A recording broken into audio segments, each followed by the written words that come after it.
কচু পাতা দেখেছেন নিশ্চয়ই, উপরে সবুজ আর ভেতরে চুলকানিতে ভরা। ঠিক তেমনি কিছু মানুষ আছে, বাইরে থেকে দেখতে ভীষণ সুন্দর, কিন্তু ভিতরটা আবর্জনায় ভরা।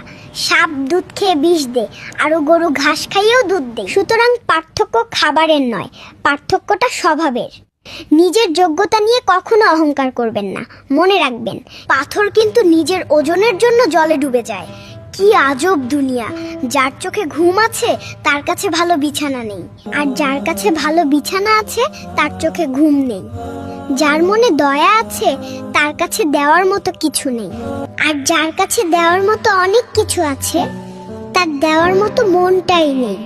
সবাই বলে শিক্ষাই জাতির মেরুদণ্ড, কিন্তু আমি বলি এটা এখন দেশের সবচেয়ে বড় তামাশা। শিক্ষা যদি জাতির মেরুদণ্ড হয়, তাহলে আমারে বলেন যে ডাক্তার কসাইয়ের মতো আচরণ করে, গরিব রোগীর দিকে তাকায়ও না, সেই কি অশিক্ষিত? সে কি মানুষ? যে ইঞ্জিনিয়ার রডের বদলে বাঁশ দিয়ে ব্রিজ বানায়, যার জন্য শত শত মানুষের জীবন বিপদে পড়ে, সেই কি মূর্খ? যে শিক্ষিত ছেলেটা তার বুড়া বাবা মাকে বৃদ্ধাশ্রমে রেখে আসে, তার সার্টিফিকেটের কি কোনো দাম আছে? আর যে স্যার পরীক্ষার আগে প্রশ্ন পাস করে হাজার হাজার ছাত্রছাত্রীদের জীবন নষ্ট করে দেয়, তারে কি আমরা শিক্ষক বলবো? এই ডিপ্লোমা আর ডিগ্রি দিয়ে কি লাভ যদি মনুষ্যত্বই না থাকে? এই শিক্ষিত লোকগুলা কারা?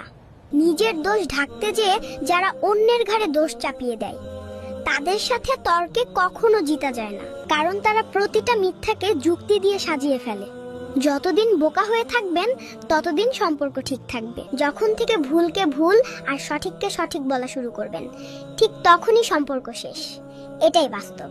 নারীদের সৃষ্টি করা হয়েছে স্বামীর মানসিক শান্তির জন্য, স্বামীর সুখে দুঃখে পাশে থাকার জন্য, ভালোবাসা ও যত্নে জীবন সাজানোর জন্য। কিন্তু কিছু নারী মানসিক শান্তি নয়, বরং অশান্তি নিয়ে আসে স্বামীর জীবনে। ভালোবাসার জায়গায় শুরু হয় আধিপত্য আর অশান্তি। নারী 2 বেলা খাবার রান্না করে নিজেকে কাজের লোক বা কাজের দাসী বলে, কিন্তু একজন পুরুষ সারা জীবন উপার্জন করে নিজের সবকিছু বিসর্জন দিয়ে পুরো পরিবারের স্বপ্ন পূরণ করে। আসল জীবনে তো পুরুষই কাজের লোক, যা কোনো নারী বুঝতেও চেষ্টা করে না। পুরুষ তার শখের নারীকে খুশি রাখতে নিজের সব সুখ হাসি মুখে বিলীন করে দেয়। কারো কাছে প্রমাণ করার দরকার নেই তুমি কতটা ভালো, তুমি কতটা সৎ। জীবন তোমার, তাই তোমার মতো করে চলো। তুমি খারাপ থাকলে কেউ তোমার খোঁজ নেই না, তুমি না খেয়ে থাকলে কেউ তোমাকে খাবার দেয় না, বিপদে থাকলে কেউ সাহায্য করে না। তাই সবাইকে সন্তুষ্ট করার চিন্তা বাদ দিয়ে নিজের মতো করে বাঁচো। পরিস্থিতির সাথে লড়াই করা যায়, কিন্তু ভাগ্যের সাথে নয়। ভাগ্য এক আজব জিনিস, কাউকে সবকিছু দেয়, আবার কারো থেকে সব কেড়ে নয়। নামাজ পড়তে আসলেই মাথায় আসে দুনিয়ার যত চিন্তা। ফরজ নামাজ পড়েই মানুষ বের হয়ে যায়, কিসের এত ব্যস্ততা? দুনিয়ায় চলে তারেই দাও না সময়, তোমার যে মরতে হবে করো না একটুও ভয়।